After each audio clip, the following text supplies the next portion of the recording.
Quickly, some steps to embrace NIST standards and frameworks such as IEC 62443 and Zero Trust. Again, these are important parameters because in our discussions with CISOs, cybersecurity leaders, and cybersecurity teams across geographies, this is something that came out to us, that what really is it that we need to benchmark ourselves against, or what really are the metrics that we need to, or rather, what really are the standards and mandates that we need to look at if we need to scale ourselves up from a cybersecurity perspective at an institutional level or at a team level for that matter.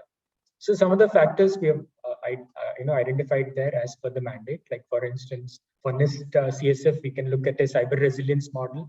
Again, it has many elements to it, like identify, protect, detect, etc., and all that. But this resilience model again has to be evolved in conjugation with every other cybersecurity priority that you already identified. So it cannot be a standalone sort of a model which is built ground up without taking into account your existing cybersecurity realities and the threat envelope that is surrounding your existing operations. Automating executive level reporting, very important again. At all points, the easier it is to make, easier it is to channel reporting, or rather ensure that the reporting is much more streamlined and smooth.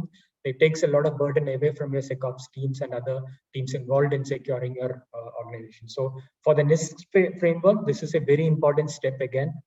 We have to definitely ensure that the reporting is something that is not an end game, so to speak, but it's something which is a very important step in the next few steps of your journey towards becoming a very cyber resilient organization, so to say. So defense in depth, as far as IEC 62443 is concerned, it has many elements. It can be a webinar by itself, and we have done a couple of webinars on that in the past. We'll definitely guide you towards those.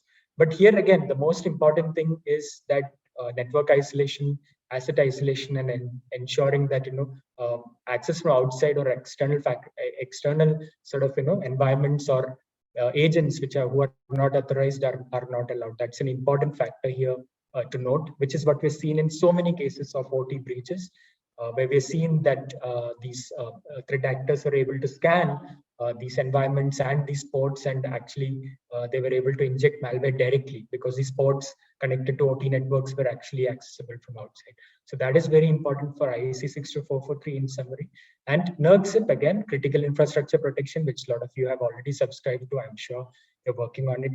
Plan and practice cyber incident responses. Again, we cannot at any point underestimate the importance of tabletop exercises, because that is an important step that you can take. No matter what the scale of the exercises, you can still plan and practice your response measures, because we've seen in a lot of instances the fumbling happens in the incident response part of it. We've seen businesses who have shut down their entire operations because they were not able to actually understand which part of their networks were affected to begin with. So if your incident response and your initial approach to actually handling an event is streamlined, then a lot of things can work well for you, and you can actually contain the attack even if you have not really been able to detect it very early. So we say monitor and disable unused ports, limit removable media, security patches, password management. Again, basic cyber hygiene. I wouldn't want to delve into those, but what really comes out here is that despite these being mandated across different regulations and also within organizations as part of their cybersecurity protocols and their governance models, so to say, we're still seeing these steps not being followed diligently. So at least if you're looking at NERCs, these are things that you need to still do. Develop and document baseline configurations. Ensure that you know what really is going on in your network, and the topology and the environment and everything that really is OT in your infrastructure. Because right now what we have seen is, especially in the utility segment, for instance, there are devices running which are vintage 1990s, 1980s. They're no longer patched. No one knows what it's doing there. All they know is if they remove it, some part of the operation might come to a standstill, for instance. So these are not things that we can live with, or we should be living with. Should really know what really is the environment all about.